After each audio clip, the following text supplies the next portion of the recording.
ಎಲ್ರಿಗೂ ನಮಸ್ಕಾರ. ಚಿಣ್ಣರ ಕಲಿಕೆಗೆ ಸ್ವಾಗತ. ಮಕ್ಕಳ, ಇವತ್ತು ಭಗವದ್ಗೀತೆಯ 9ನೇ ಅಧ್ಯಾಯದ 34ನೇ ಶ್ಲೋಕ ಹೇಳ್ಕೊಡ್ತೀನಿ. ಶ್ರೀಕೃಷ್ಣ ಹೇಳ್ತಾನೆ, ಅರ್ಜುನ, ಹೆಣ್ಮಕ್ಳು, ಆಮೇಲೆ ಈ ವ್ಯಾಪಾರ ಮಾಡ್ತಾರಲ್ಲ ಶೆಟ್ರು, ಶೂದ್ರಾದಿಗಳು, ಪಾಪಯೋನಿಜರು. ಅಂದರೆ ಪಾಪಯೋನಿಜರು ಅಂತಂದರೆ ಈ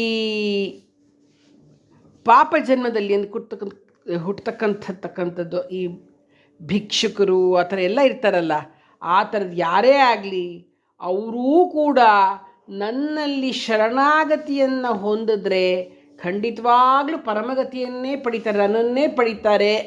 ಅರ್ಥವಾಯ್ತಾ? ಇಲ್ಲಿ ಎಲ್ರಿಗೂ ಬರೀ ಗಂಡಸರಿಗೆ ಮಾತ್ರ, ಶ್ರೇಷ್ಠರಾದವ್ರಿಗೆ ಮಾತ್ರ ಅಂತ ಏನು ಹೇಳಿಲ್ಲ, ಎಲ್ಲರಿಗೂ ಉಂಟು ಸದ್ಗತಿ. ಆದ್ದರಿಂದ ನೀನು ನಿರಂತರವಾಗಿ ನನ್ನನ್ನು ಭಜಿಸ್ತಾ ಇರು. ಮನುಷ್ಯ ಶರೀರ ಬಹಳ ಕಷ್ಟ ಸಿಗೋದು. ಹಾಗಾಗಿ ಮತ್ತು ಒಂದು ಏನು ಹೇಳ್ತಾರೆ ಅಂತಂದರೆ, ನಾಶವಾಗುವಂಥದ್ದು ಸುಖವಿಲ್ಲದ್ದು ಮನುಷ್ಯನ ಶರೀರ ಅಲ್ವಾ, ಅದೇನು ಪರ್ಮನೆಂಟ್ ಅಲ್ಲ, ಸಿಗೋದು ಕಷ್ಟ. ಆದ್ದರಿಂದ ನೀನು ಸುಮ್ಮನೆ ವಿಷಯ ಭೋಗಗಳಲ್ಲಿ ಅದು ಇದು ಮಾಡಿಕೊಂಡು ಸಿಕ್ಕಾಕೊಂಡ್ಬಿಟ್ಟು ಪ್ರಯೋಜನ ಇಲ್ಲ. ಆದ್ದರಿಂದ ನನ್ನನ್ನು ಧ್ಯಾನಿಸಿ ನನ್ನಲ್ಲಿ ಸೇರ್ಕೋಬೇಕು ಅನ್ನೋದನ್ನು ನೀನು ಮಾಡಬೇಕು. ಆದ್ದರಿಂದ ಏನು ಅರ್ಥ ಮಾಡ್ಕೋಬೇಕಾಗಿರೋದು ಏನು ಗೊತ್ತಾ, ನಾವು ಎಂಥವರೇ ಆಗಿರಲಿ, ಗಂಡಾಗಿರಲಿ, ಹೆಣ್ಣಾಗಿರಲಿ, ಶ್ರೀಮಂತರಾಗಿರಲಿ, ಬಡವರಾಗಿರಲಿ, ರೋಗಿಷ್ಠರಾಗಿರಲಿ, ಆರೋಗ್ಯವಂತರೇ ಆಗಿರಲಿ, ಬ್ರಾಹ್ಮಣನಾಗಿರಲಿ, ಶೂದ್ರನಾಗಿರಲಿ, ಯಾರೇ ಆಗಿರಲಿ, ಭಿಕ್ಷುಕನಾಗಿರಲಿ, ಪಾಪಿಷ್ಠನಾಗಿರಲಿ, ಯಾರೇ ಆಗಿರಲಿ, ನನ್ನನ್ನು ಭಜಿಸ್ತಾ ಇದ್ದರೆ, ನನ್ನನ್ನೇ ಯಾವಾಗಲೂ ಧ್ಯಾನಿಸ್ತಾ ಇದ್ದರೆ ಖಂಡಿತವಾಗ್ಲೂ ಅವ್ರು ನನ್ನನ್ನೇ ಹೊಂದುತ್ತಾರೆ ಅನ್ನೋದನ್ನು ಹೇಳ್ತಾ ಈ ಶ್ಲೋಕವನ್ನು ಹೇಳ್ತಾನೆ ಭಗವಂತ. ಹೇಳ್ಕೊಡ್ತೀನಿ, ಹೇಳ್ತೀರಾ ಅಲ್ವಾ ಮಕ್ಕಳ? ಮನ್ಮನಾಭವ ಮದ್ಭಕ್ತೋ ಮಧ್ಯಾಜೀ ಮಾಂ ನಮಸ್ಕುರು ಮಾಮೇ ವೈಶ್ಯಸಿ ಯುಕ್ತ್ವೈವ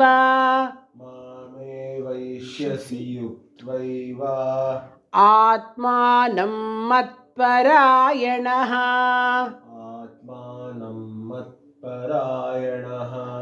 ಮನ್ಮನಾಭವ ಮದ್ಭಕ್ತೋ ಮಧ್ಯಾಜೀ ಮಾಂ ನಮಸ್ಕುರು ಮಾಮೇ ವೈಶ್ಯಸಿ ಯುಕ್ತ್ವೈವಂ ಆತ್ಮಾನಂ ಮತ್ಪರಾಯಣಃ ಮನ್ಮನಾಭವ ಮದ್ಭಕ್ತೋ ಮಧ್ಯಾಜೀ ಮಾಂ ನಮಸ್ಕುರು ಮಾಮೇ ವೈಶ್ಯಸಿ ಯುಕ್ತ್ವೈವಂ ಆತ್ಮಾನಂ ಮತ್ಪರಾಯಣಃ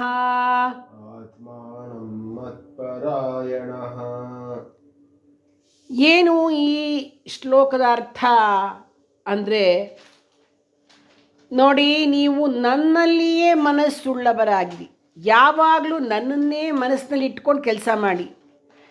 ಏನು ಕೆಲಸ ಮಾಡ್ತೀರೋ ಮಕ್ಕಳ, ನೀವು ಓದಬೇಕಾದ್ರೂ ಕೂಡ ನನ್ನ ಧ್ಯಾನ ಮಾಡಿಕೊಂಡೇ ಓದಿ, ಬರಿಬೇಕಾದ್ರೂ ನನ್ನ ಧ್ಯಾನ ಮಾಡಿಕೊಂಡೇ ಬರೀರಿ, ತಿನ್ನಬೇಕಾದ್ರೂ ನನ್ನ ಧ್ಯಾನ ಮಾಡಿಕೊಂಡೇ ತಿನ್ನಿ, ಆಡಬೇಕಾದ್ರೂ ನನ್ನ ಧ್ಯಾನ ಮಾಡಿಕೊಂಡೇ ಆಟ ಆಡಿ.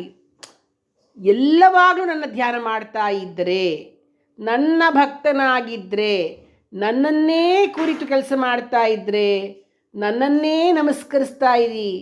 ಈ ರೀತಿ ನೀವು ನನ್ನನ್ನೇ ಆಶ್ರಯವನ್ನಾಗಿ ಭಾವಿಸ್ಕೊಂಡ್ರೆ, ನನ್ನಲ್ಲೇ ಆಸಕ್ತರಾಗಿ ನಿಮ್ಮನ್ನು ಹೀಗೆ ನನ್ನ ಉಪಾಸನೆಯಲ್ಲಿ ತೊಡಗಿಸಿದ್ರೆ ಖಂಡಿತವಾಗ್ಲೂ ನಿಮಗೆ ನಾನು ಸಿಕ್ಕೇ ಸಿಗ್ತೀನಿ, ಡೆಫಿನೆಟಾಗಿ ಸಿಗ್ತೀನಿ ಅಂತ ಹೇಳ್ಬಿಟ್ಟ ಭಗವಂತ.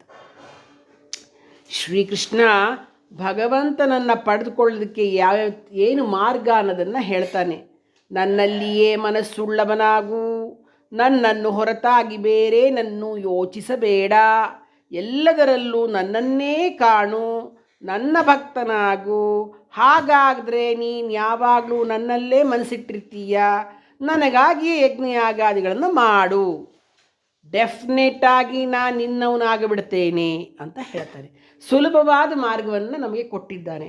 ಆದರೆ ನಾವು ಏನು ಮಾಡ್ತೀವಿ, ಏನು ಮಾಡಬೇಕು ಆ ಕೆಲಸ ಮಾಡೋಕ್ಕೆ ಇಲ್ಲ, ಬೇರೆ ಏನೋ ಯೋಚನೆ ಮಾಡ್ತಾ ಇರ್ತೀವಿ. ಯಾವಾಗಲೂ ಏನೋ ನಮ್ಮದೇ ಆದ ಒಂದು ಲೌಕಿಕ ಯೋಚನೆಗಳಲ್ಲೇ ತೊಡಗಿಸ್ಬಿಟ್ಟಿರ್ತೀವಿ.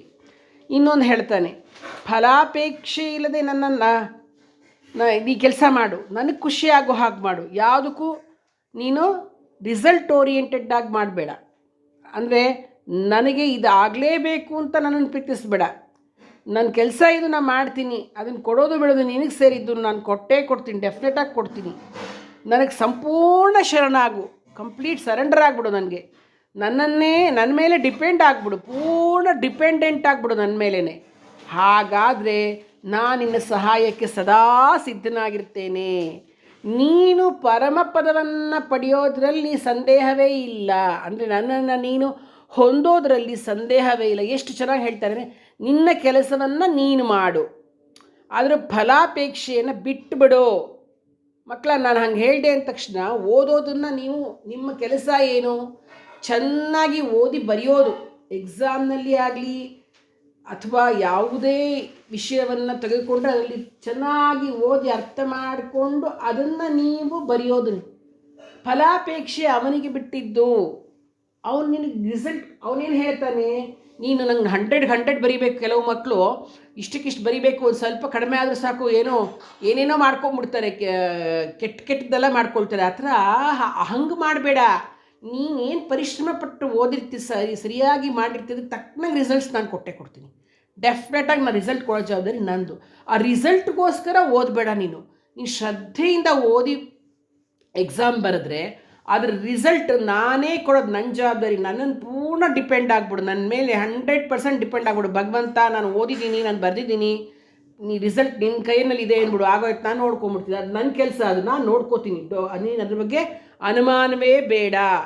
ಡೆಫಿನೆಟಾಗಿ ಹೇಳ್ತಾ ಇದ್ದೀನಿ, ನೀನು ಅನುಮಾನ ಬೇಡ. ನೀನು ಚೆನ್ನಾಗಿ ಓದಿ ಬರೀ, ನಿನಗೆ ಪರಿಪೂರ್ಣವಾದ ಫಲಿತಾಂಶವನ್ನು ಕೊಡ್ತಕ್ಕಂಥ ಜವಾಬ್ದಾರಿ ನಂದು. ನಿನ್ನ ಸಹಾಯಕ್ಕೆ ನಾನು ಇರ್ತೀನಿ. ನಿನಗೆ ಮರಿದೇ ಇದ್ದಂಗೆ ಮಾಡ್ತೀನಿ. ಎಕ್ಸಾಮ್ನಲ್ಲಿ ನನ್ನ ನಂಬೋಡು, ನಿಂಗೆ ಮರ್ತು ಹೋಗದಿದ್ದಂಗೆ ಮಾಡ್ತೀನಿ. ನಿನ್ಗೆ ಅನಾರೋಗ್ಯ ಬರೆದಿದ್ದಂಗೆ ಆರೋಗ್ಯವಂತನಾಗಿರೋ ಹಂಗೆ ನೋಡ್ಕೋತೀನಿ. ಕಂಪ್ಲೀಟ್ ನಾನು ನಿನ್ನ ನೋಡ್ಕೊಳ್ತೀನಿ, ನಿನಗೆ ಒಳ್ಳೆ ರಿಸಲ್ಟ್ ಕೊಡ್ತೀನಿ. ಏನಾಗಬೇಕು, ನೀನು ನನ್ನನ್ನು ಸಂಪೂರ್ಣವಾಗಿ ನನ್ನ ಮೇಲೆ ಡಿಪೆಂಡ್ ಆಗಿಬಿಡು, ನನಗೆ ಪೂರ್ತಿ ನಿನ್ನ ಮನಸ್ಸನ್ನು ನನಗೆ ಕೊಟ್ಟುಬಿಡು, ಡೆಫಿನೆಟಾಗಿ ನೀನನ್ನು ನೋಡ್ಕೊಳ್ತೀನಿ ಅನ್ನೋದನ್ನು ಭಗವಂತ ಭಕ್ತರಿಗೆ ಅಭಯವನ್ನು ಪ್ರದಾನ ಮಾಡ್ತಾ ಇದ್ದಾನೆ. ಈ ಶ್ಲೋಕವನ್ನು ಪ್ರತಿನಿತ್ಯ ಹೇಳ್ಕೊಂಡ್ರೆ ನಾವೇನು ಅಂದ್ಕೊಳ್ತೀವೋ ಅದಾಗತ್ತೆ. ಇದು ಭಯ ನಿವಾರಕ ಮಂತ್ರ ಅಂತ ಹೇಳ್ತಾರೆ ಇದನ್ನು. ಇಲ್ಲಿಗೆ ನೋಡಿ, ಭಗವದ್ಗೀತೆಯ ರಾಜವಿದ್ಯಾ ರಾಜಗುಹ್ಯ ಯೋಗ ಅಂತಕ್ಕಂತಹ 9ನೇ ಸಂಪೂರ್ಣವಾಗುತ್ತೆ. ಇದನ್ನು ನಾವೆಲ್ಲ ಒಟ್ಟಿಗೆ ಇನ್ನೊಂದು ಸರ್ತಿ ಹೇಳ್ಕೊಂಬಿಡೋಣ ಮಕ್ಕಳ. ಮನ್ಮನಾಭವ ಮದ್ಭಕ್ತೋ ಮದ್ಯಾಜೀ ಮಾಂ ನಮಸ್ಕುರು, ಮಾಮೇ ವೈಶ್ಯಸಿ ಯುಕ್ತ್ವೈವ ಮಾತ್ಮಾನಂ ಮತ್ಪರಾಯಣಃ. ಶುಭಮಸ್ತು.